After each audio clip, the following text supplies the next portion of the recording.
Everything smelled like smoke and pine. I stood barefoot on the gravel road, watching fire devour the cabin I'd spent 10 years dreaming about. The flames shot up higher than the pines and spit sparks like angry fireflies.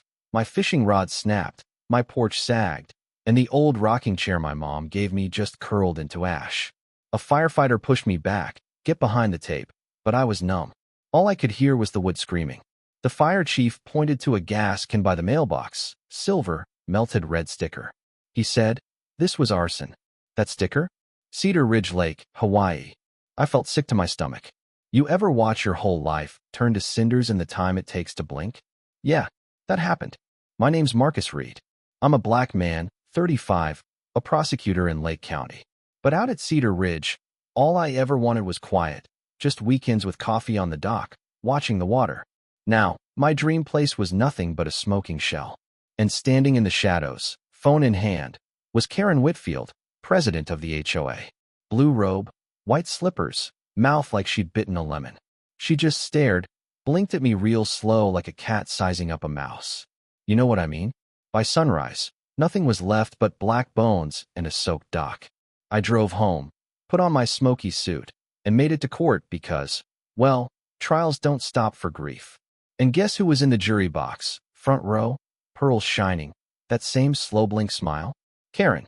There was even a gray bit of ash on her shoe. Coincidence? Maybe. But my gut said otherwise.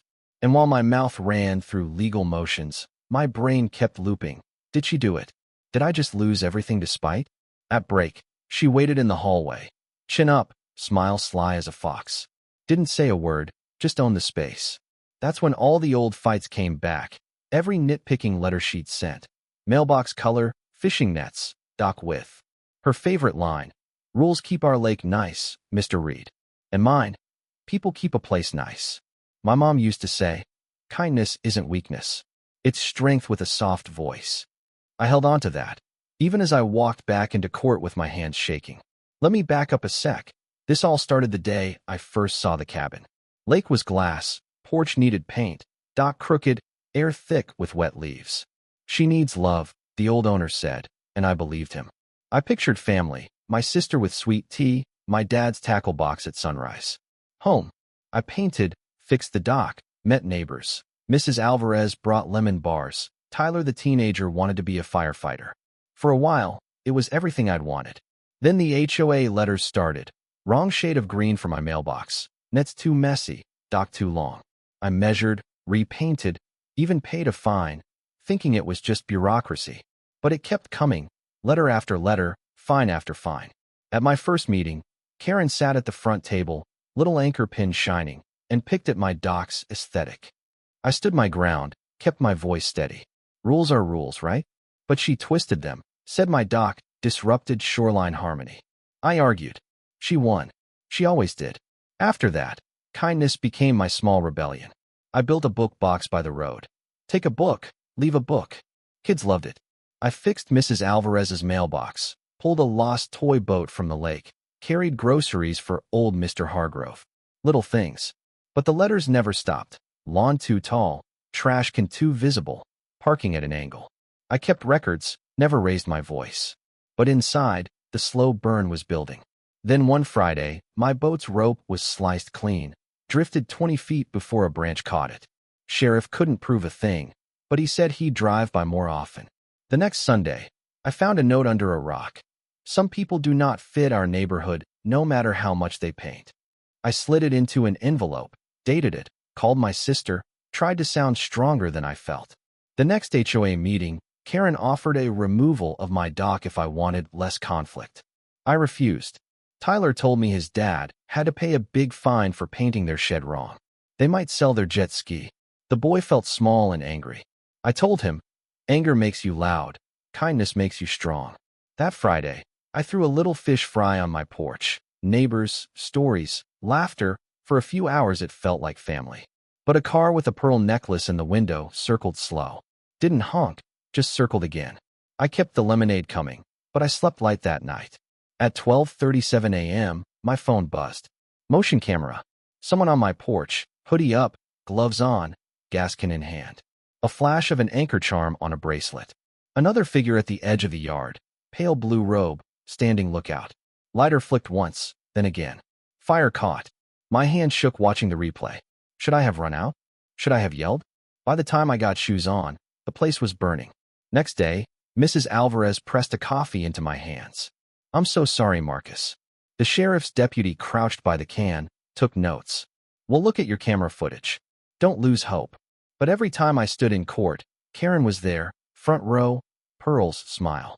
Volunteered for every jury pool that week, always crossing her legs and glancing my way like she knew something no one else did. Then she brushed past me, perfume sharp as glass, and whispered, maybe it's time you find somewhere else. Some places just don't fit everybody.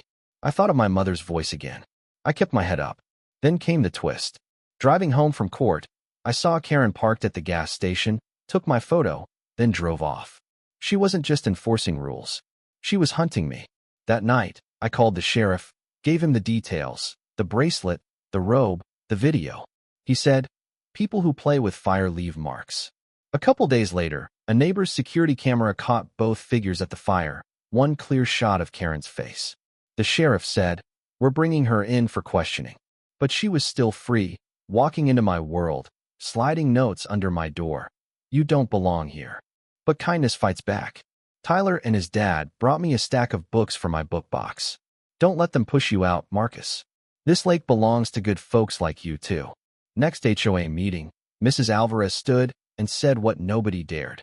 Our community isn't safe if homes are burning. The whispers grew, and for the first time, Karen's control slipped. But things escalated. Nails in my driveway, sharp and rusty, 64 of them. Sheriff called it criminal harassment. She's making mistakes, he told me. Justice is slower than fire, but it burns hotter when it catches. I sat on my sister's porch, telling her everything. Ava said, this isn't about a cabin anymore. It's about showing her that kindness and truth outlast hate. I had to believe her. But then Karen hit back with an anonymous call to the sheriff, said I threatened the HOA, painted me as the aggressor. I was hauled in for questioning. She's desperate, the sheriff said. But be careful. At work, rumors stuck like tar. Even people I trusted kept their distance. I stared in the mirror, telling myself, the truth will clear this. Stay steady. And then Tyler left a cross at my mailbox, carved flames, and a firefighter. Heroes put out fire, but truth keeps it out. That night, for the first time in weeks, I slept through. Next HOA meeting, the sheriff stood at the back, watching. Mrs. Alvarez, Harmony? A man's home was burned and nails thrown at his driveway. Karen snapped, but the room was already with me. Then came the final blows, a brick through my window, a note. Next time it's you. The sheriff muttered, she's desperate.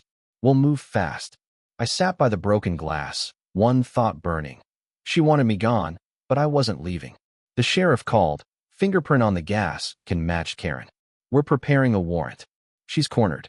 Be careful. Next morning, flyers at the courthouse. Do you trust this man? My photo. Marcus Reed is under investigation. Beware of wolves in suits. I tore them down, heart racing. But neighbors rebuilt my book box. New wood, fresh paint. In honor of Marcus, our neighbor, our friend. Kids swarmed for books. Kindness belongs here too, Mrs. Alvarez said. For a moment, hope came back. At the emergency HOA meeting, Karen tried to fight back. Rumors, lies, slander. But when I spoke, the room listened. Peace can't grow where fear lives. And fear's been growing here. People nodded. Her spell broke.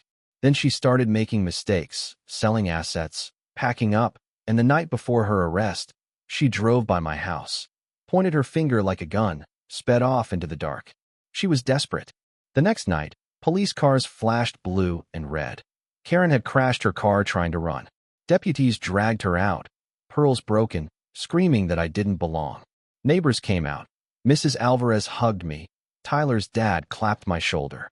She thought she owned this place, but people do. Relief flooded me, but I knew it wasn't over. Reporters waited outside court. Do you think this was about race? Did you provoke the HOA? I just said, the law will speak for itself. I believe in truth. Tyler gave me a tiny wooden model of my cabin. Until you build the real one again, he said shy. When I testified, I laid out every note, every fine, every threat. The prosecutor built the case piece by piece. The gas can, the fingerprint, the footage, the brick, the notes. When Mrs. Alvarez spoke, voices in the room cracked open. Neighbors admitted they'd seen Karen driving by, watched her harass me. Then the sheriff testified, told the court that after her arrest, Karen raged that she should have made sure the fire finished the job. That was it.